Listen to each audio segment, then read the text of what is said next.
गलत बोल रही हूं तो बता देना आप। मम्मी के एक हाथ में मोबाइल, एक हाथ में बच्चा, और उसमें चल रहा है मैं तोता मैं तोता,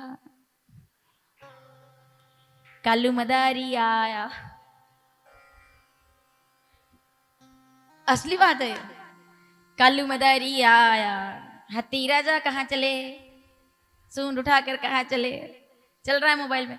अब अगर थोड़ा सा बंद कर दो तो ये उत्पात मचा दे, फेंक दे थाली। नहीं होता है क्या ऐसा आजकल?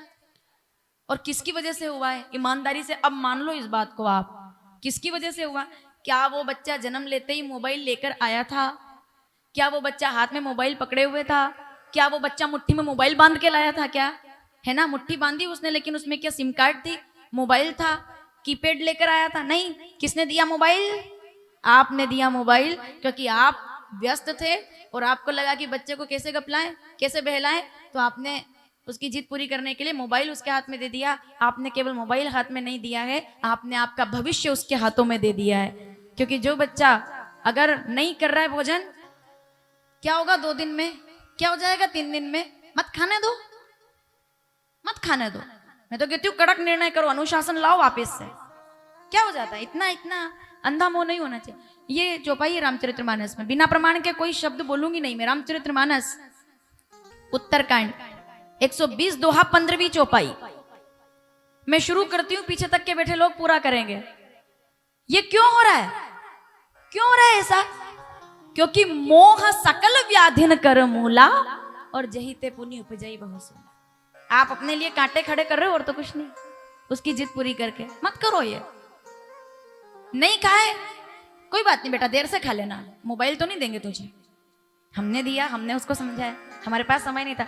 अब चक्कर ये कि बच्चों को क्या दोष दें?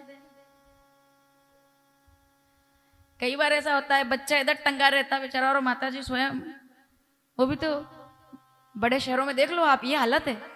बच्चा लटकते लटकते गिर ही जाता है, ये मोबाइल नहीं छूटता इधर से।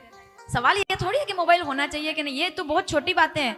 पर आपके संस्कार, जैसो खावे अन्न, मेरी एक बात मानिएगा, आपके बच्चे को भोजन करते समय शुरू से ही हरे राम हरे कृष्ण का भजन करके भोजन करने की आदत डालिए। आपका बुढ़ापा अपने आप सुधर जाएगा, क्योंकि संस्कार आप दोगे। ये कथाओं में कोई ताकत नहीं है। हमसे लोग कहते हैं कि सुधार दो बच्चों को, अच्छा अब ये काम भी हम करें, कमाल है। बच्चा आपका जिद करता है, आप हम लोगों से आके कहते हो, बोले क्या करें, सुनता ही नहीं है, क्योंकि आपने सुनाया नहीं। लंबा विषय है, इस पे बात नहीं करेंगे। शिव पुराण में मैंने कोई बात की नहीं है संसार के बारे में, आप 3 दिन से इस बात के गवाह हो। भागवत में तो मैं हम करते रहते हैं इधर उधर बातें, कुछ ना कुछ समाज से जुड़ी हुई। शिव पुराण में मैंने कुछ बोला ही नहीं, ये पहली बार है आज कि मैं इतना बोल रही हूँ, वरना मैंने कथा पे ही ध्यान दिया पूरा। पर अब चक्कर ये कि ये भी कथा ही है, आपके बच्चे आपकी कथा है, आपकी बनाई हुई कथा है आपके बच्चे। जब वो समाज में निकलेंगे, आपको परिचय नहीं देना पड़ेगा, आपका बच्चा आपका प्रतिबिंब बन करके समाज में आपका परिचय देगा कि ये मेरा बेटा है, ये इनका बच्चा है।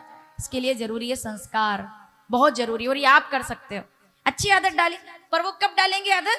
जब आप प्रार्थना करेंगे, जब आप भगवान का नाम लेंगे, तब आपका बच्चा भी अपने आप। त्रिकाल संध्या कीजिए, सावधान। पहली संध्या प्रातः दर्शन, ये संसारियों के लिए, हमारी संध्या ठीक है हम तो कर लेते हैं। आपके लिए दूसरी संध्या भोजन के समय भोजन मंत्र, अन्न ग्रहण करने से पहले विचार मन में करना है किस हेतु से इस शरीर का रक्षण पोषण करना है। हे परमेश्वर एक प्रार्थना, क्योंकि मैं तो शिशु मंदिर की छात्रा हूं, तो हमारे अंदर तो ये कूट कूट के भरा हुआ है। हमने ट्विंकल ट्विंकल लिटिल स्टार पढ़ा ही नहीं, हमने तो यही पढ़ा है कि अन्न ग्रहण करने से पहले क्या है? परमेश्वर एक प्रार्थना नित्य तुम्हारे चरणों में। क्या है प्रार्थना? लग जाए तन मन धन मेरा मातृभूमि की सेवा में, मैं सदैव सेवा करता रहूं, और यही अन्न मेरे हृदय को और मेरे शरीर को शक्ति प्रदान करे, और ये जरूरी है। तो इसी से ही त्रिकाल संध्या की दूसरी संध्या पूरी होती है। और तीसरी संध्या संसारियों के लिए ये है कि जब सूर्यास्त हो सब काम बंद कर देने चाहिए, रसोई में काम नहीं करना चाहिए, कलम बंद कर देनी चाहिए, हो सके तो अपनी दुकान पर भी थोड़ी देर के लिए स्थान छोड़ देना चाहिए, और दोनों हाथ जोड़ करके, क्योंकि शाम हो गई है, तो हे ईश्वर इस संध्या काल में मैं इस पूरे दिन के लिए आपको प्रणाम करता हूँ, और अगला दिन भी मेरा आए इसके लिए आपसे प्रार्थना करता हूँ। ये त्रिकाल संध्या आपकी पूरी हो जाती है। इसी को कीर्तन कहते हैं कि मैं जब भी खिड़की खोलूं तो मुझे आपका दर्शन हो जाए। ऐसा मेरा प्रयास हो कि हाँ ठीक है, ये एक पंक्ति शुरू करके फिर चलते हैं। मैं क्या चाहता हूं, गाओगे मेरे साथ? मुझे भजन बहुत अच्छे से नहीं गाना आता है, लेकिन आप साथ दोगे तो मैं गा लेंगे, ठीक?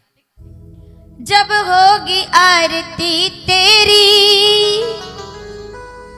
मुझे घंटी सुनाई देगी। कितने लोग चाहते हैं ऐसा?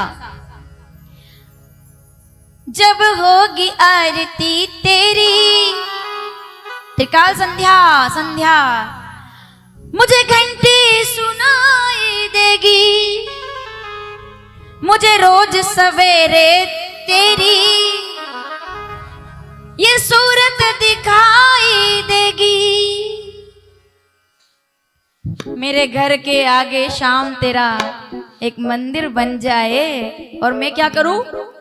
जब खिड़की खोलूं तो तेरा हो जाए।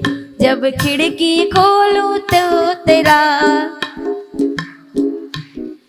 मेरे घर के आगे शाम तेरा एक मंदिर बन जाए। मेरे घर के एक मंदिर, ऐसे थोड़ी, दोनों हाथ उठाकर। जब खिड़की खोलूं तो तेरा, जब खिड़की खोलूं तो तेरा